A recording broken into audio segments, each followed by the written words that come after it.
सर्दियाँ स्टार्ट हो रही हैं और उसके साथ ही सर्दियों की सौगातें भी स्टार्ट हो चुकी हैं। मूली का परांठा हर घर में बनाया जाता है और खाया जाता है शौक़ से, हर एक की जान है। लेकिन आज हम बनाएंगे मूली को बड़े ही न्यू स्टाइल से, उसका परांठा जो बहुत ही मज़ेदार, सिंपल, आसान है, जिसमें बहुत मेहनत भी नहीं करनी पड़ती और आसानी से बन जाता है। बिस्मिल्लाहिर्रहमानिर्रहीम। अस्सलाम वालेकुम व्यूअर्स, खुश रहें, आबाद रहें, जहाँ भी रहें हैप्पी रहें। मैं खुशगुफ्ता और वेलकम करती हूँ आपको खुशगुफ्ताज़ किचन में। इसके लिए मैंने 4 कप आटा लिया है, जो कि घर का ही रेगुलर आटा है, मैदा नहीं यूज़ किया। उसके साथ ही 1 चॉप प्याज है, 1 चॉप टमाटर है, हमारे पास 2 अदद मूलियाँ हैं जिन्हें अच्छे से हमने चॉप किया, उनका पानी स्ट्रेन कर लिया है, 1 अदद अंडा है, 2 सब्ज़ मिर्चें हैं और ढेर सारा धनिया है। तो फिर स्टार्ट करते हैं अपनी रेसिपी को। सबसे पहले आटे को बाउल में डाला है, इसको थोड़ा सा हमने अच्छे से छान लिया था और थोड़ा थोड़ा पानी करते हुए इसकी एक स्लैरी बना लेंगे। ना तो आटा गूंदने का झंझट होगा और ना ही मूली को ढेर सारा उसको क्रश करो, उसको भूनो, उसको एक अंडा परांठा बनाओ, जो बहुत ही मुश्किल वे में होता है। सुबह सुबह जब आटा नहीं गुना होता तो ये वाला बैटर तो आपके लिए बहुत ही फ़ायदेमंद साबित होगा।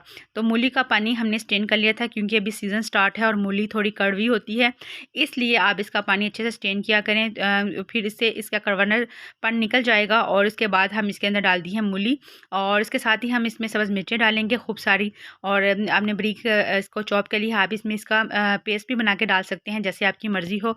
अब हमने धनिया डाला है बहुत सारा, जो कि जिससे इसकी खूबसूरती में और इसके कलर में इजाफा होगा और ये बहुत प्यारा लगेगा। हमने 1 टमाटर लिया है, जिसके बीज अच्छे से रिमूव किए हैं, इसे बारीक चॉप किया है और इसके अंदर ऐड कर देंगे। इससे इसका फ्लेवर बहुत मज़ेदार आएगा। प्याज के बगैर तो परांठे का मज़ा ही नहीं आता।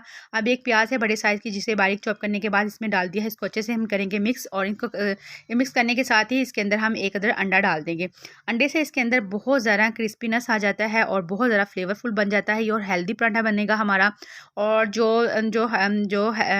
हेल्थ कॉन्सर्न लोग हैं उनके लिए तो ये बेहतरीन रेसिपी है, बहुत कम ऑयल में जब बनता है। अब जाएंगे हमारे पाउडर मसाले।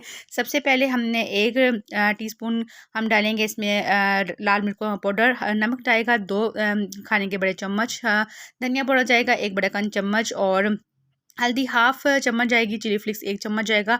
मसाले आप अपनी मर्ज़ी से यहाँ कम ज़्यादा कर सकते हैं। साथ ही हम चाट मसाला 1 चम्मच डालेंगे, थोड़ा सा ज़ीरा डालेंगे, जिससे इसकी खूबसूरती में इजाफा और फ्लेवर में इजाफा होगा। अब ये देख लें ये किस तरह है, ना तो बहुत ज़्यादा गाढ़ा है और ना ही पतला है, इतना ही होना चाहिए, ताकि जैसे ही आप इसके अंदर पैन में डालें तो ये एकदम से खुद ही फैल जाए। और उसके साथ ही हम इसके अंदर ये देखें बिल्कुल मुकम्मल सॉफ्ट और अच्छी सी इसकी डो बन चुकी है। अब हमने पैन को अच्छे से गर्म कर लिया है, और इसके अंदर हम 1 बाय 1 करके थोड़ा सा चम्मच की मदद से इसको फैला लेंगे, खुद ही फैल जाएगा। आप पैन को आपने पहले फुल गर्म करना है, उसके बाद आपने इसको छोड़ देना है लो फ्लेम पे। ये देखें परांठा हमारा ऊपर से पक चुका है, 3 से 4 मिनट लगेंगे। एकदम से तेज़ आंच पे हम इसको बनाएंगे तो नीचे से लग जाएगा और जल भी जाएगा, जिससे इसका जायका ख़राब हो जाएगा। अब दूसरी साइड चेंज करेंगे। ये देखिए माशाल्लाह इसका कलर, इसकी रंगत, इसकी खूबसूरती आप खुद चेक कर सकते हैं। इसकी सॉफ्टनेस और क्रिस्पीनेस भी आप देख रहे हैं, कितना मज़ेदार और यम्मी परांठा बनके रेडी हुआ है।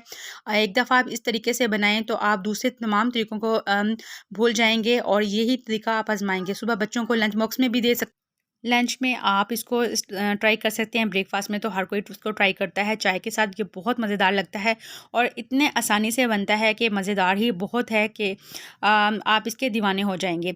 तो ये हमारा बन चुके हैं, हम इनको करते हैं डिश आउट। तमाम पराठे हमारे रेडी हो चुके हैं, 1 बाय 1 करके हमने इसी तरीके से और इसी मेथड से हमने इसको रेडी किए हैं। ये आप इसको देख सकते हैं माशाल्लाह से कितने प्यारे लग रहे हैं तमाम हमारे पराठे। और अब इसको आप चाय के साथ ट्राई करें, या आप किसी भी टमाटो केचप से या सब्ज़ चटनी के साथ इसको ट्राई करें। वैसे ही इसके अंदर बहुत ज़्यादा मसाले हमने ऐड किए होते हैं, तो वो उसमें हमें किसी चीज़ की ज़रूरत नहीं पड़ेगी। माशाल्लाह से बहुत प्यारे हैं। अगर इस स्टेज पे आपको मेरी ये रेसिपी पसंद आए तो प्लीज़ मेरे चैनल को सब्सक्राइब कर दिया गया है और लाइक किया करें, और कमेंट सेक्शन में मुझे बताया करें कि आपको मेरी ये रेसिपीज़ कैसी लग रही हैं। बहुत मेहनत से आपके लिए तैयार की जाती हैं और बहुत ज़्यादा अच्छे और यूनिक आइडियाज़ आपके साथ शेयर किए जाते हैं, ताकि आपके लिए आसानी हो।